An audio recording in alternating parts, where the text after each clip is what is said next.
I think that the next Battlefield, or perhaps the one after that, could very easily destroy all FPS competition and redefine the genre in the entire market. All it would take is some ambition and big old brass balls on the devs' part. The goal of any sequel should be to bring something new to the table that is a significant and notable addition to the original entity. Because otherwise, the sequel is nothing but a redundancy. Now don't get me wrong, redundancy sells. The Call of Duty franchise at this point is made up of a majority redundancy. And it used to be that games could get by on graphics alone. For instance, Halo to Halo 2 to Halo 3. The core gameplay mechanics were not changed drastically, excluding the equipment abilities in Halo 3 and some new vehicles. The multiplayer was very similar from game to game to game, but back then the console's graphical capabilities were exploding. When you looked at the difference in graphics, you noticed remarkable improvements with every new game, but graphics, particularly on the console, have hit a ceiling. They haven't improved in a noticeable way since 2009, and as best as I can tell, and on the consoles, they aren't going to be getting any better, period. You know, I hear people talk about how, in a couple years, once developers really learn to utilize the full power of the new consoles, shit's gonna be crazy. But let's be realistic here. The new consoles are painfully outdated. In 3 years, the new consoles are gonna be the equivalent of a VHS tape compared to a DVD. And I'm not saying this is a PC elitist. I didn't get a good PC until a little while after Battlefield 3 came out, like 2 years ago. And before that, I was nothing but a console player. But the fact of the matter is, consoles are on their way out, because the major publishers that be, Microsoft and Sony, don't know how to make the new computing power of mankind profitable, alright?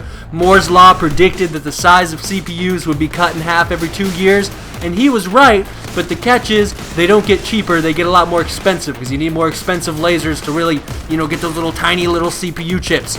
And in the year of our Lord 2014, most people are poor. And when most people are poor, really expensive CPUs in the $1,000 price range aren't going to sell on a massive scale. And what that means, folks, is that graphically speaking, this is as good as it gets. Developers can no longer rely on graphical improvements. They must enhance the gameplay itself. They must bring in new gameplay mechanisms. At last, the true test of game developing has arrived, and the strong will be separated from the weak. And to its credit, Battlefield so far has been adept and commendable in bringing new shit to the table. The original game design itself was unprecedented. Destructible environments were unprecedented. Levolution is unprecedented, but they are running out of options. If not for Levolution and Commander Mode, Battlefield 4 would be little more than Battlefield 3 DLC. Outside of Levolution and Commander Mode, the games are for the most part identical. In fact, if you change the font color of the points you score back to the neonish green and blue of Battlefield 3, I doubt most people would even be able to tell the difference between the two games in a typical gunfight. Battlefield is in danger of falling into the same trap of greed as Call of Duty, playing it safe year in and year out, minor incremental changes, annual release. Oh no, Call of Duty now has 3 studios, which means they can dedicate 2 years per studio per game, which means Battlefield is going to have to either bring in another studio, step up the amount of games they're releasing, step up the quality. I don't know. They're in for a dogfight, and I know how they can win it. But they can't do it by putting a different number or a different letter at the end of their new smartphone, so motherfuckers will think it's something new worth dishing out another $500 for. The free market is a beautiful thing, but it is grossly misrepresented by the fools who have risen to power in it over the length of our parents' generation. Arguably the laziest, most untalented, most cowardly generation of human beings to ever walk the earth. The free market is not about numbers on a pay stub. The free market is leadership. It is about restructuring the world in the way you see fit. It is about boldly going where no man has been before and where the masses are too timid to walk. It is about trailblazing and showing the beauty of the path you have walked. And if it is true and you have found what is the best direction for mankind, then mankind will know it when they see it. But first it must be shown to them. Without their democracy, and certainly with risk of their negative judgment, the masses never discovered or invented anything. It is up to one man, one studio, to reinvent the industry, and so long as fools play it safe, we the people will be shortchanged, misled, milked, and taken advantage of. How many shitty products were recycled this year? Playing it safe for a profit is a fool's errand, the errand of a fool who thinks they might live forever. We are on borrowed time, and playing it safe wastes that time and insults whatever entity allocated such a thing to such a people. It is time for Battlefield to adopt the Planetside 2 open world MMO model using the Destiny shared world shooter mechanism. It is the next logical step, it is the future, it is bold, and it will dominate the competition. Now, just as the consoles can't handle better graphics, they aren't going to be able to handle 100 on 100 matches. However, they could handle the shared world shooter, baby. Now, for a brief rundown of how the shared world shooter could work in Battlefield, alright? You're in one area. Maybe it's a cityscape like Shanghai or Dawnbreaker, and it's running a 32v32 match, alright? That area is on its own separate server as usual. However, there's a manhole in the ground of the road with a ladder in it. You climb down the ladder. While you're climbing down the ladder, the server is loading you onto a different server. There's a brief fade to black and back, and you're at the bottom of the ladder getting off the ladder. Now you're in the sewers. It looks similar to Operation Locker. Different map, different server, with a seamless and immersive transition between the servers and the maps. There's another 32v32 match going on in the sewer you just entered from the cityscape, alright?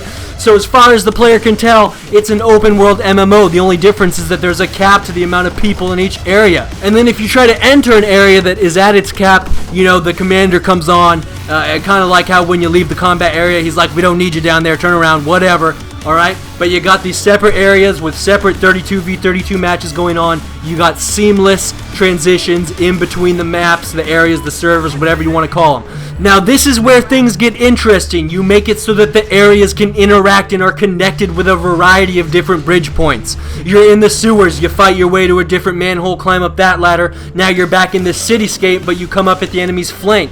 Maybe you brought some C4 with you, and now you can sneak attack the heavy mortars that have been pounding you from the back of the enemy spawn, right? So there's a bunch of different ways to travel back and forth from server to server, opening up different flank routes. And there would be so many different scenarios. There's a building in the cityscape. Entering the building brings you into a different 32v32 match.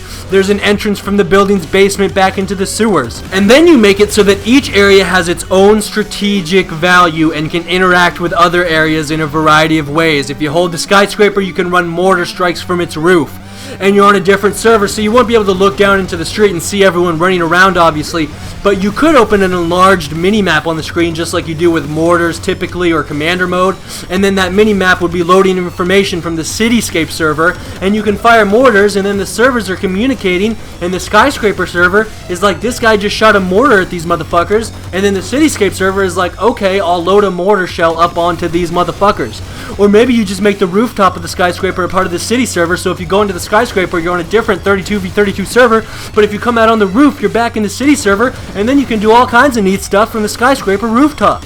And think of the levolution opportunities. The guys in the sewer bring down the skyscraper, and all the unsuspecting fools in the skyscraper get fucking whacked, and then the skyscraper topples all over motherfuckers in the city, and nobody saw it coming, and the guy in the sewer who brought down gets a fat multi-kill, but also a fat team kill, so he doesn't walk away with a very high net gain of points. And it's like 4 different servers holding different groups of people, but each server can interact with each other server in some awesome way. And it's not just 3 servers in a city. You interconnect every map into this broad, openish world, and then there's a sort of highway I-95 between all the maps that is the air. At a certain elevation, the air becomes its own server. So you're in your havoc fucking shit up in the city. You decide you need to put a stop to these constant waves of enemy reinforcements coming in from the sky in transport helis. So you climb altitude. At a certain point, the ascension becomes an automatic animation while you're loaded from one server to the other. Now you're in the motherfucking sky. There's this whole brutal ass air superiority fucking dogfight taking place up there, which you take part in. You're blasting motherfuckers left and right, and you start gunning for these transport helis so they'll stop bringing in reinforcements to the city. And maybe transport helis can carry more than just people, like kind of how in commander mode you can deploy vehicle and ammunition drops. Maybe you can do that with your transport helis, but you have to start from home base and make the journey to the location that you want to deploy the supplies. And it's fucking dangerous because the sky is a whole bunch of servers loaded with battles, and you have to travel through like 3 air areas, so you request an escort and you get one, but they all die protecting you. But you make it to your destination and you drop off a fucking Amtrak for the team on the beach, and that's exactly what they need to turn the tide of the battle. They use the Amtrak to push up and secure the beachhead, which has huge fucking cannons you can operate from the control room that shoots projectiles at the naval battle that's taking place in the huge body of water that is its own server in between the cityscape server and the beachhead server. And there's these huge fucking destroyers duking it out at sea that you can operate like in 1942, and if you get them close enough to the edge of the area, you can fire destroyer volleys either into the cityscape or onto the beachhead. And there's fucking aircraft carriers, and if you move the aircraft carrier close enough to either the beachhead or the city, then air support in those servers will respawn twice as fast because they have the aid of the aircraft carrier deck. Get it? And the possibilities are straight up endless, and the gameplay would be so dynamic. There would be so much epic shit to do just traveling from point A to point B, which is the lamest thing to do in Battlefield right now, and suddenly it would be an exercise in pure epicness, and it would be revolutionary, and that FPS game would shit on all other FPS games. Everyone would want that game. That would be the game to have. Like, if you're not playing Battlefield, you're fucking missing out. You think fucking Call of Duty is gonna be able to stand up against this shit, motherfucker? Yeah, right, all day. And here's the last thing. Okay, you're flying. You fly into the forest area. There's a secret compound in the forest. And oh shit, everybody, it's dinosaur wave defense mode. Dear mother of God.